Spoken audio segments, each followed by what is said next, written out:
Vande Mataram. Good morning. तो आज फिर हम एक बार फिर से धातु और अधातु चैप्टर में आज आगे की तरफ बढ़ते हैं। तो सबसे पहले आप सभी ये पूरी वीडियो को खूब अच्छे तरह से अवश्य देखिए और देखने के बाद अगर आपको खूब अच्छे समझ में तो आप मेरे चैनल को लाइक और सब्सक्राइब अवश्य करें, जिससे आपको नेक्स्ट अपडेट तुरंत प्राप्त होता रहे। Okay, thank you.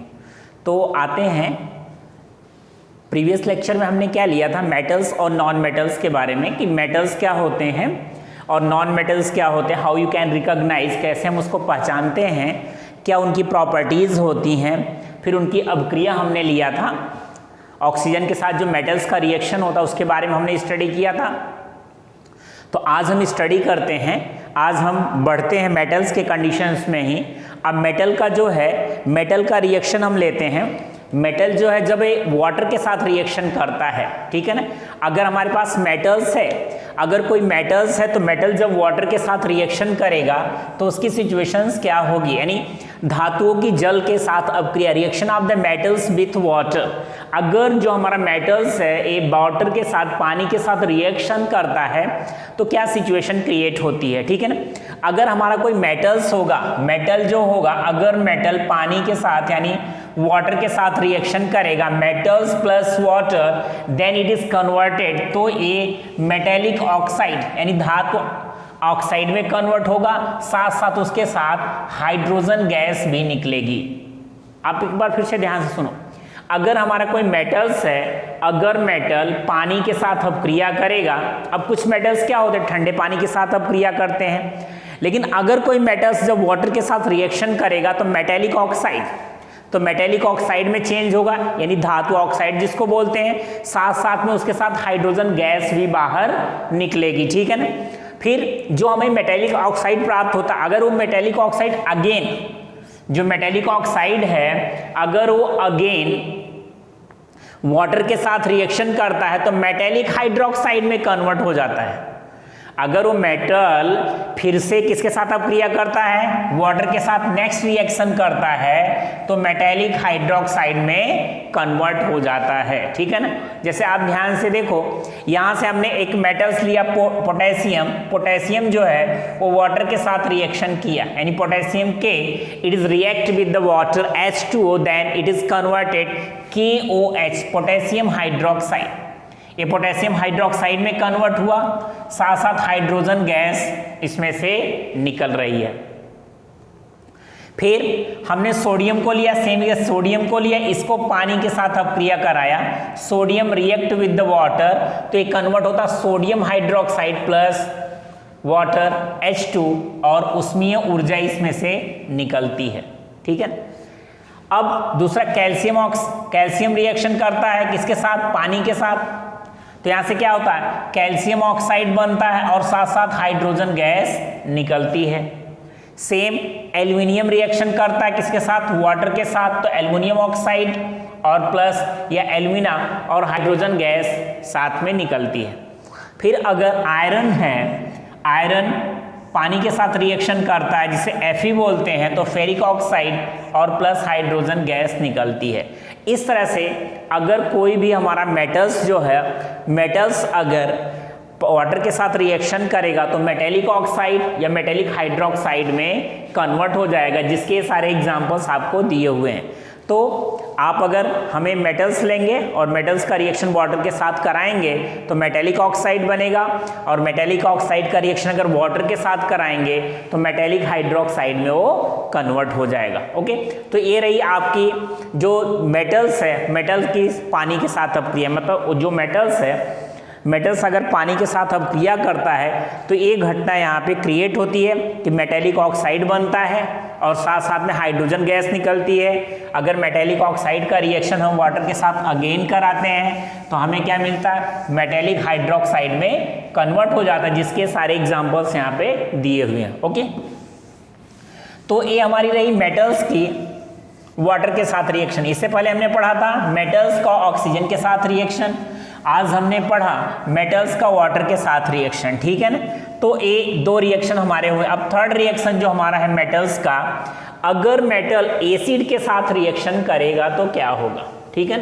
जो हमारे पास मेटल है, अगर मेटल एसिड के साथ रिएक्शन करेगा तो क्या सिचुएशन होगी, ठीक है ना। तो आप ध्यान से देखिए, अगर हमारा मेटल्स है वो डाइल्यूट एसिड के साथ रिएक्शन करता है। अब देखो एसिड मैंने आपको बताया था एक डाइल्यूट होता है जिसको हम तन बोलते हैं, और एक कंसंट्रेट होता है, इसे डाइल्यूट बोलते हैं और इसे कंसंट्रेट बोलते हैं। कंसंट्रेट मतलब जो सांद्र होता है, ठीक है ना।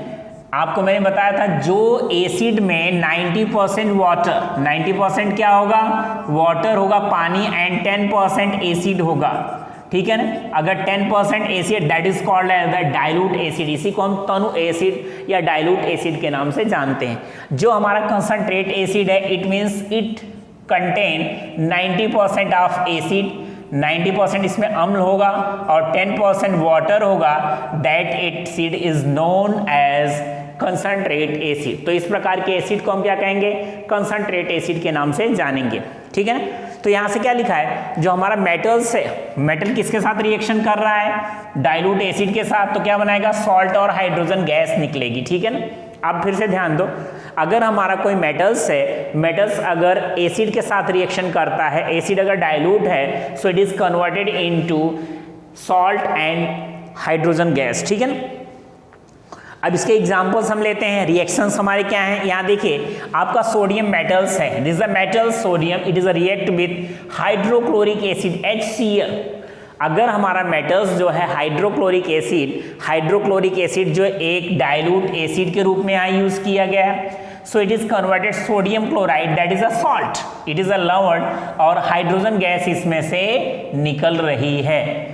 आप ध्यान दो फिर से कि सोडियम हमारा एक मेटल्स है, अगर सोडियम मेटल्स जो है वो hydrochloric acid, dilute hydrochloric acid के साथ रिएक्शन कर रहा है, तो यहाँ सोडियम क्लोराइड और हाइड्रोजन गैस बन रही है, ठीक है। जो रिएक्शन में बताया गया कि अगर हमारा मेटल्स होगा, अगर एसिड के साथ रिएक्शन करेगा तो सॉल्ट बनेगा और हाइड्रोजन गैस निकलेगी। तो यहाँ पे सोडियम क्या है, मेटल्स है, हाइड्रोक्लोरिक एसिड है, और यहाँ पे NaCl सोडियम क्लोराइड बन रहा है जो सॉल्ट एंड लवण है, और हाइड्रोजन गैस यहाँ से निकल रही है।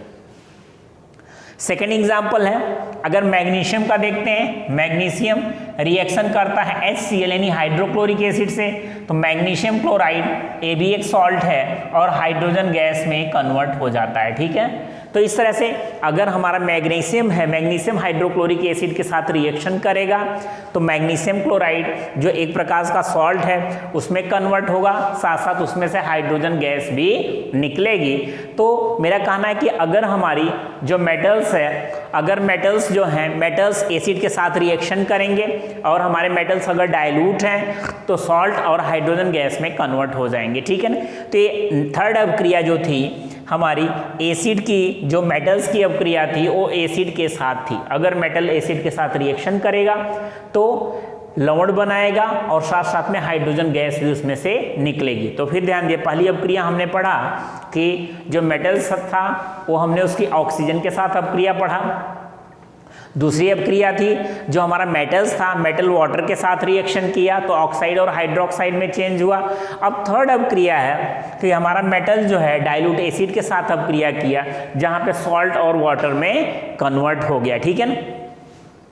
इसके बाद की अभिक्रिया आती है जो मेटल्स हैं, अगर मेटल्स हमारा सॉल्ट के साथ ही रिएक्शन करता है तो क्या होता है, ठीक है। अगर मेटल सॉल्ट के साथ यानी लवण के साथ अगर रिएक्शन करता है तो क्या घटना होती है, ठीक है ना। अगर कोई भी मेटल्स है, ठीक है ना, मेटल्स है, अगर वो सॉल्ट के साथ रिएक्शन करेगा तो मेटेलिक ऑक्साइड बनाएगा, मेटेलिक सॉल्ट बनाएगा और साथ साथ में दूसरा जो मेटल्स है वो निकल जाएगा। अब इस अभिक्रिया को खूब समझने जैसा है, ठीक है, कि एक तो हमारा मेटल है, ये मेटल है, अगर मेटल है प्लस दूसरा है सॉल्ट विलियन, सॉल्ट सॉल्यूशन।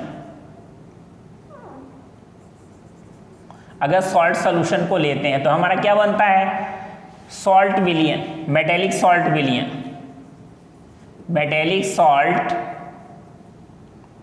विलियन सॉल्यूशन। और प्लस मेटल। ठीक है, एक तरफ मेटल के साथ रिएक्शन कर रहे हैं और सॉल्ट का सॉल्यूशन है, फिर ये किस में चेंज हो जा रहा है, मेटेलिक सॉल्ट सॉल्यूशन में कन्वर्ट हो रहा है और साथ साथ में मेटल भी निकल रहा है। अब यहां ध्यान दो, यहां हमारा क्या है, ये सोडियम है, ठीक है ना। अब इस सॉल्ट का सॉल्यूशन है H2SO4, ठीक है ना, या H2SO4 की जगह कॉपर सल्फेट ही लेते हैं, ठीक है ना, क्योंकि हमारे एसिड हो जाएगा।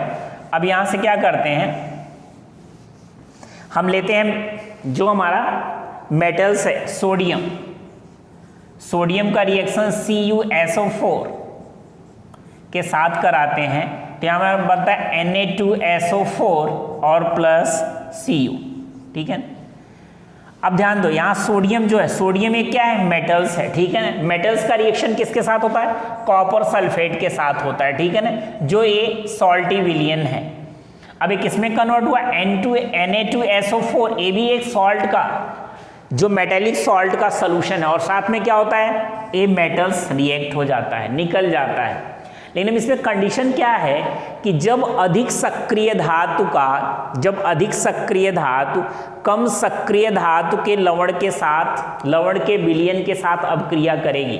आप ध्यान देना यहां से, जब अधिक सक्रिय धातु कम सक्रिय धातु के लवण के विलयन के साथ अभिक्रिया करेगी तो वो धातु क्या हो जाएगी, विस्थापित हो जाएगी, और दूसरे धातु का हमें क्या, लवण का विलयन मिल जाएगा।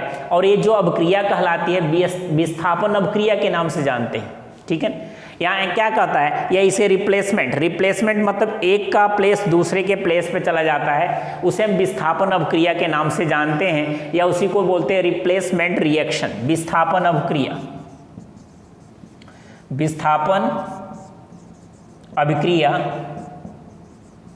या इसी को बोलते हैं रिप्लेसमेंट रिएक्शन।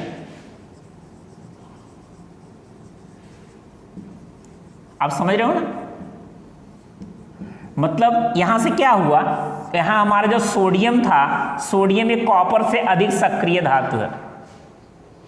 आप ध्यान देना, सोडियम जो है कॉपर से अधिक सक्रिय धातु है, तो ये कॉपर सल्फेट मतलब कॉपर का लवण का विलयन है, ठीक है।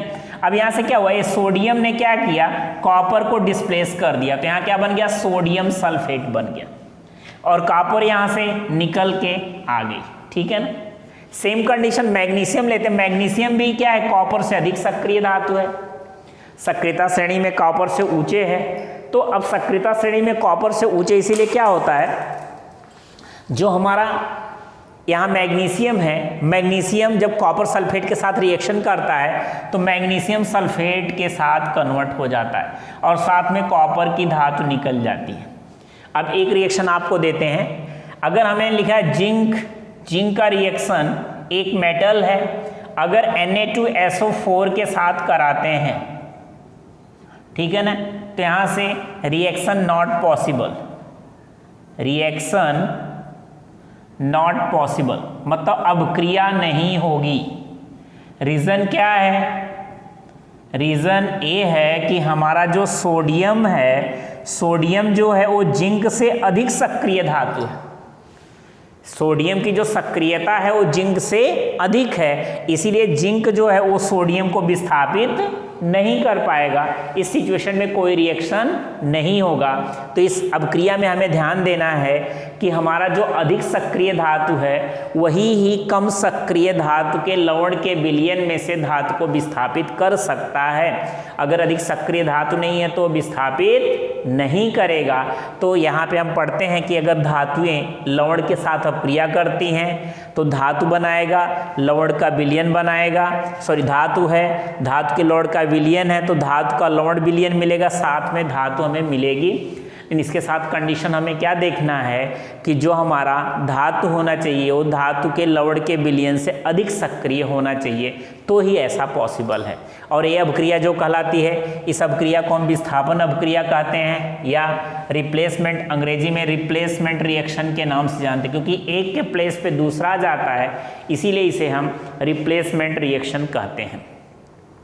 तब यहाँ पे एक पॉइंट आया सक्रियता श्रेणी, ठीक है। सक्रियता मतलब कौन सी धातु अधिक सक्रिय है, ठीक है, और कौन सी धातु कम सक्रिय है, इसी के आधार पर सक्रियता श्रेणी बनाएगी। और ये सक्रियता श्रेणी काफ़ी इंपॉर्टेंट है बोर्ड के एग्जामिनेशन में डेफिनेटली क्वेश्चंस 1 या 2 मार्क्स में इसमें से आते हैं। सक्रियता श्रेणी, ठीक है ना।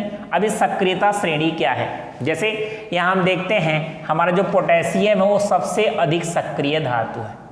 पोटेशियम के बाद सोडियम है, सोडियम के बाद कैल्शियम, ये सक्रियता श्रेणी लगातार घट रही है। फिर मैग्नीशियम है, फिर एल्युमिनियम है, फिर जिंक है, फिर लेड है, सॉरी आयरन है, फिर लेड है, फिर हाइड्रोजन है, फिर कॉपर है, फिर मर्क्यूरी है, फिर सिल्वर है, फिर गोल्ड है। अब फिर से ध्यान दो, जो सक्रियता श्रेणी ऊपर से जैसे नीचे के डायरेक्शन में आ रहे वैसे वैसे लगातार घटती जा रही है, ठीक है ना। सक्रियताएं इनकी घटती जा रही है। अब यहाँ ध्यान दीजिए कि जैसे हमने देखा कि सोडियम सबसे अधिक सक्रिय धातु था, उससे कम सक्रिय पोटेशियम सबसे अधिक सक्रिय धातु था, उससे कम सक्रिय सोडियम है, उससे कम कैल्शियम है, उससे कम मैग्नीशियम है, उससे कम एल्युमिनियम है, उसके साथ कम जिंक है, फिर फेरस है, फिर लेड है, फिर हाइड्रोजन है, फिर कॉपर है, फिर मर्क्यूरी है, फिर सिल्वर है, फिर गोल्ड है, ठीक है। तो इस तरह से सक्रियता श्रेणी लगातार घटती जा रही है। ऊपर से अगर हम नीचे के डायरेक्शन में आते हैं तो हमारी सक्रियता श्रेणी लगातार घटती जाएगी, और जैसे जैसे नीचे से ऊपर के डायरेक्शन में जाएंगे तो हमारी सक्रियता श्रेणी बढ़ती जाएगी, ठीक है ना। तो एग्जामिनेशन में क्वेश्चंस आते हैं, इसमें से मान लो दे दिया कि पोटेशियम दे दिया, फिर Hg दे दिया, और फिर Au दे दिया, और फिर दूसरा Cu दे दिया। अब पूछा कि इसमें से सबसे अधिक सक्रिय धातु कौन सी है, तो हमारे सबसे अधिक सक्रिय धातु क्या है, पोटेशियम है, ठीक है ना। तो यहाँ से हम देख सकते हैं साथ साथ धातु की जब लवण के साथ अपक्रिया कराएंगे तो अधिक सक्रिय धातु ही कम सक्रिय धातु के विलयन को विस्थापित कर सकती है, और अगर कम सक्रिय धातु रहेगी तो अधिक सक्रिय धातु को विस्थापित नहीं कर पाएगी और वहाँ पे कोई रिएक्शन नहीं होगा, ठीक है ना। तो आज हमने जो पॉइंट्स पढ़े एक बार फिर से रिवीजन कर देते हैं। हमने पढ़ा धातु की पानी के साथ अपक्रिया, फिर हमने पढ़ा धातु की अम्ल के साथ अपक्रिया, फिर उसके बाद टॉपिक्स था धातु की लवण के विलयन के साथ अपक्रिया, फिर उसके बाद हमने टॉपिक पढ़ा सक्रियता श्रेणी, ठीक है। तो ये सारे पॉइंट्स आप एक बार जरूर रिवीजन करना या वीडियो को खूब अच्छे तरह से देखना, तो डेफिनेटली आपको ये सारे पॉइंट्स खूब अच्छे तरह से समझ में आ जाएंगे। ओके, नेक्स्ट अपडेट के लिए next day. Okay, thank you, good bye.